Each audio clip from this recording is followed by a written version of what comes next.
अचम्मै भयो। चोरले चोरी गर्यो भन्ने मान्छेलाई कारबाही भयो, तर चोर्ने मान्छेलाई कारबाही भएन। नेपाल विद्युत प्राधिकरण तुलसीपुर वितरण केन्द्रको घटना हो यो भन्दा पहिला कार्यालय परिसर भित्रै जुवा तास खेलेको भिडियो सार्वजनिक हाम्रो सञ्चार गृहले गरेको थियो र त्यो कार्यालयसँग जुवा तास खेल्ने कर्मचारीहरूको विवरण हामीलाई त्यहीको एउटा कर्मचारीले, सानो तल्लो तहको कर्मचारीले उपलब्ध गराएका थिए। उहाँले उपलब्ध गराएको विवरणलाई पछ्याउँदै हामीले पछि गएर कार्यालयभित्र गएर त्यहाँको गतिविधि हेर्दा हामीले पनि दिनानुदिन तास खेलिरहेको, जुवा खेलिरहेको, पैसाको मुठो राखेर धुम राखेर जुवा खेलिरहेको भिडियो क्याप्चर गरिसकेपछि उक्त भिडियो सञ्चार सामग्री हाम्रो सञ्चार गृहबाट हामीले प्रसारण गरेका थियौँ। प्रसारण गर्न साथ त्यहाँका कार्यालय प्रमुख शिवनारायण गोसलीले तुलसीपुर वितरण केन्द्रबाट ती सूचना दिने मान्छेलाई हापुरे सबै सूचना पठाए भने त्यस लगत्तै बने छानबिन समिति। नेपाल विद्युत प्राधिकरण लुम्बिनी प्रदेश कार्यालयको सहायक निर्देशकको नेतृत्वमा संयोजकत्वमा त्यो जुवा काण्ड, त्यो तास काण्डको छानबिन समिति गठन भयो र त्यो छानबिन समितिले पनि अचम्मै गर्यो। चोरलाई केही भनेन, चोरी गर्दैछन् भन्नेलाई कारबाही गरेर दाङबाट रोल्पा पठाइयो। लुम्बिनी प्रदेश स्तरको नेपाल विद्युत प्राधिकरणको कार्यालय बुटोलमा कार्यरत सहायक निर्देशक भोजराज पोखरेलको संयोजकत्वमा बनेको समितिले यस्तो निर्णय गरेको हो र चोरलाई कारबाही नगरेर चोरले चोरी गर्दैछ भनेर सूचना दिने मान्छेलाई कारबाही गरेको यी हुन् भोजराज पोखरेल। यी भोजराज पोखरेललाई हामीले तपाईले चोरलाई त कारबाही गर्नु भएन, चोरी हुँदैछ, चोरी भयो भन्ने मान्छेलाई, सूचना दिने मान्छेलाई कारबाही किन गर्नुभयो भन्दा उहाँ नाच जवाफ हुनुभएको छ। भोजराज पोखरेलसँग गरिएको कुराकानी यो छोटो अंश यो हेर्नुस्, यो भिडियो हेर्नुस्। तपाई अन्तर्गतको कार्यालय दाङको तुलसीपुरमा रहेको वितरण केन्द्रमा जुन कर्मचारी ड्युटी सेलमा तास खेलिरहेको भिडियो सञ्चार माध्यमबाट प्रसारण भयो, त्यस पछाडि छानबिन समिति बन्यो तपाईको संयोजकत्वमा। त्यो छानबिन समितिले के गर्यो, अहिलेसम्म त्यसले गरेका कामहरू के हुन् त्यो भन्नुहुन्छ? छानबिन समितिले त गरेन, छानबिन गर्यो। छानबिन गरेर चाहिँ आफ्नो प्रतिवेदन सिफारिस गर्यो। त्यसको आधारमा चाहिँ अब यहाँ प्रादेशिक प्रमुखबाट निर्णय भएर कारबाहीको लागि चाहिँ सिफारिस गरेर जुवा खेल्नु हुँदैन ड्युटी समयमा। यो जुवा खेल्नु यो एउटा अपराध मानेको छ नेपालको अपराध संहिताले पनि। भन्ने मान्छेलाई पनि सजाय नै दिनुपर्ने त्यो विनयावलीको कुन दफामा लेखा छ त्यो भनिदिनुहोस् मलाई। भन्ने मान्छेलाई सजाय दिनुपर्ने होइन, भन्ने मान्छे उसलाई त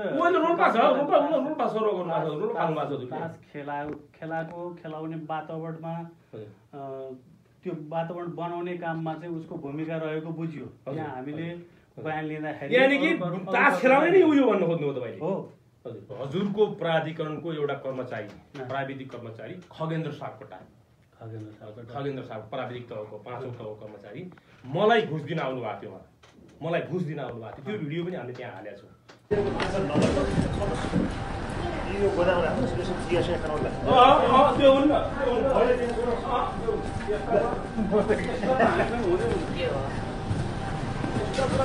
मलाई फोन पनि नगर्नु, यो काम गर्यो भने मलाई फोन नगर्नु। नै होइन, त्यसो हुँदैन। के सोचे एक बार बुढामा गर्नु म बोला पुलिस होइन लगाइन्छ हात होइन। खगेन्द्र सापकोटालाई किन कारबाही गर्नु? मैले पत्रकारलाई घुस दिन जानुपर्ने कारण के थियो? उसलाई के गल्ती गरेको थियो? उसले पत्रकारलाई घुस दिनु गयो त्यो सोध्नुभयो कि सोध्नु हजुरले? खगेन्द्र सापकोटा सोध्यो, उसँग बयान पनि लिएको छ हैन? उसलाई कुनै त्यो सचेत पनि गराउँछ, बयान पनि लिएको छ। पत्रकारलाई घुस दिनु गयो कि त्यसमा सचेत गराउनु भएन? पत्र काट्नु भएन? सचेत गराइएन, पत्र काटिएन। तुलसीपुर वितरण केन्द्रको तास खेलिरहेको भिडियो आयो। अब तपाईले भन्नुभयो लालबहादुर बस्नेतले आफै खेलाउने वातावरण बनायो भनेर भन्नुहुन्छ। तपाईँ मैले भने तपाईँ मुनिको कार्यालय भएको हुँदा बयान मौखिक हजुर मेरो प्रश्न गरिदिनुहोस्। तपाईँ मुनिको कार्यालय भएको हुँदा त्यो व्यवस्था त हजुरले मिलाउनु भएको थियो त? यो भन्न मिल्छ कि मिल्दैन?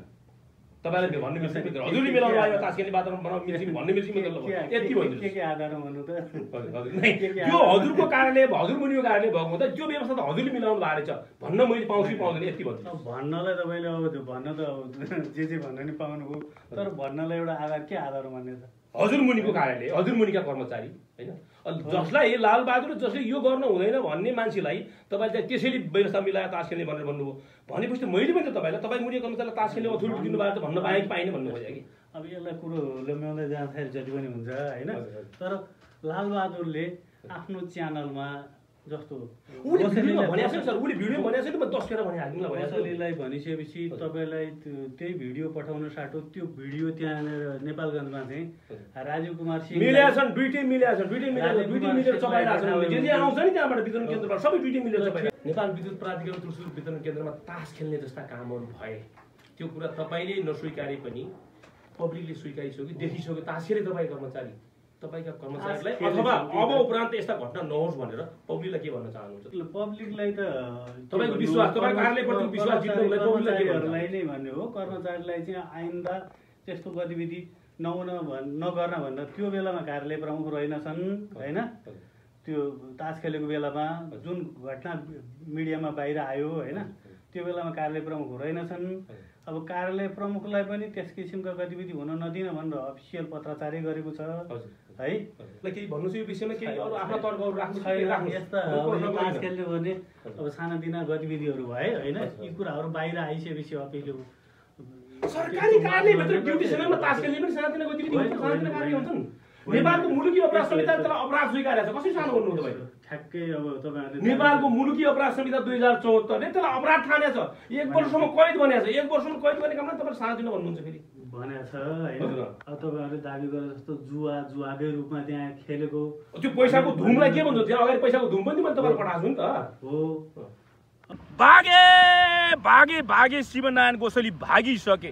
जब कार्यालय परिसरभित्र जुवा तास खेलेको भिडियो सामाजिक सञ्जालहरूमा हाम्रो सञ्चारले सार्वजनिक गर्यो, सबै सरकारवाला पक्षले जब उनलाई दबाब दिन थाले, दबाब थेक्न नसकेर उनी बेमौसमी बिदा मिलाएर यहाँबाट कावासोती भन्ने ठाउँमा सुरुवात मिलाएर आज मात्रै बिहान 5-6 बजेको समयमा उनी कार्यालय छोडेर निस्किएका छन्। तर हामीलाई अचम्म लाग्यो, तपाईँहरूलाई कस्तो लाग्छ?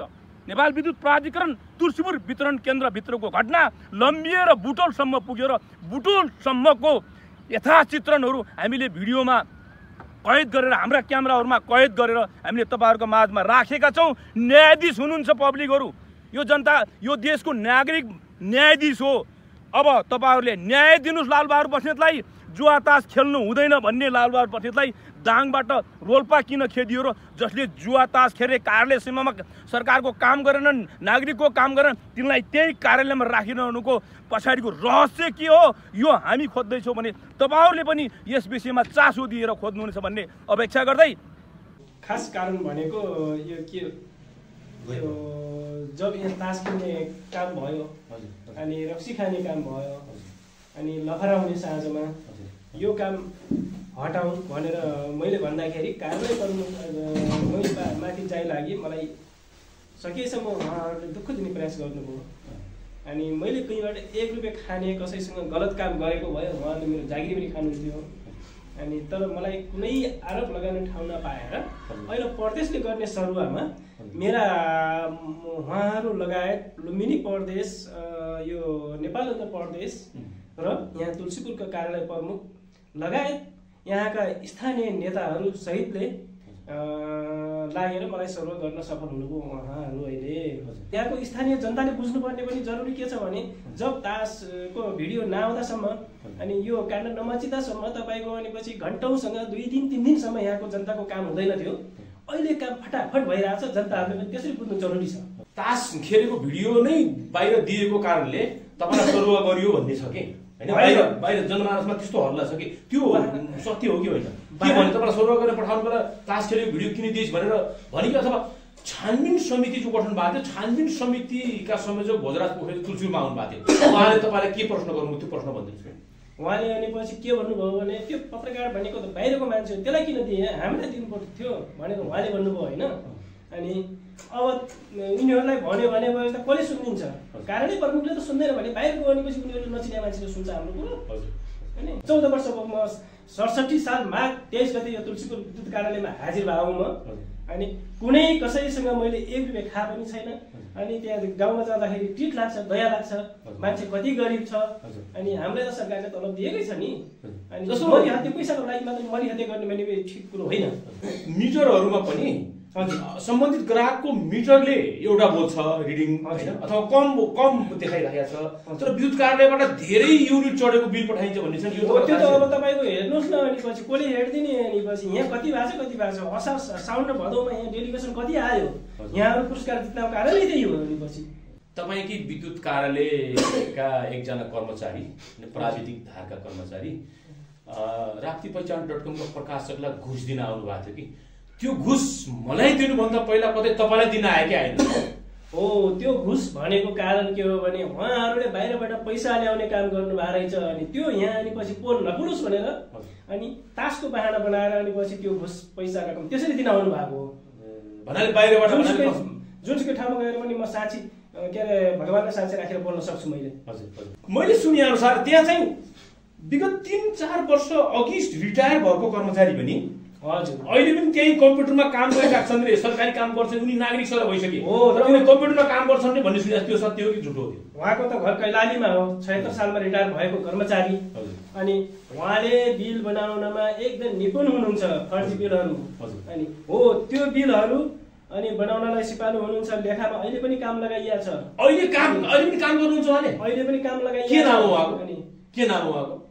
मुकुन्दी कठरिया हो, उहाँको घर कैलाली हो, 76 मा रिटायर भइसकेको कर्मचारी। पोहोर साल 1,76,000 को 2 वटा बिल मलाई सिग्नेचर गरिदिनुहोस् अनि पछि स्टोरमा सामान पुगेको छैन भनेर ल्याउनु भएको थियो। मैले त्यो भनेपछि गर्न मिल्दैन, अनि पछि यहाँ कहाँ प्रयोग भयो भन्नुहोस् भनेर भन्दाखेरि अनि पछि हाम्रो स्टोर कसरी मिलाउनु त, लथालिङ्ग हुन्छ स्टोर भनेर उहाँले नै भन्नुभएको थियो। अनि पछि फर्जी बिल समेत बनाएर राख्नु भएको छ। अनि पछि लुम्बिनी प्रदेशबाट छानबिन समिति बनेर आयो। छानबिन समितिका संयोजक भोजराज पोखरेलले न्याय दिनुपर्नेलाई अन्याय गरे, जसलाई सजाय दिनुपर्ने हो त्यसलाई चाहिँ सामान्य सचेत मात्रै गराए भन्ने छ कि? त्यो त तपाईको यो विषयमा के भनाइ? त्यो ठुलो जाल छ सर, त्यो मैले भन्न मिल्दैन। ठुलो जाल छ, यहाँ ठुलो सञ्जाल छ, ठुलो। हजुर भनेपछि कतै यो राप्तीपहिचान.com मा आएको पैसाको मुठो भोजराज पोखरेलमा आएको गइपुग्यो के लाग्छ तपाईँलाई? त्यो त नहुने कुरै छैन त्यसमा त। अनि किनभने तपाईँसँग पनि त आयो नि, तपाईँले पो स्वीकार्नु भएन। त्यहाँ त अब हुनसक्छ होइन भनेपछि अनि जो गलत मान्छेलाई कारवाही नगरेर मलाई किन कारवाही गर्यो? कारवाही सुरु गरेर किन पठाइयो?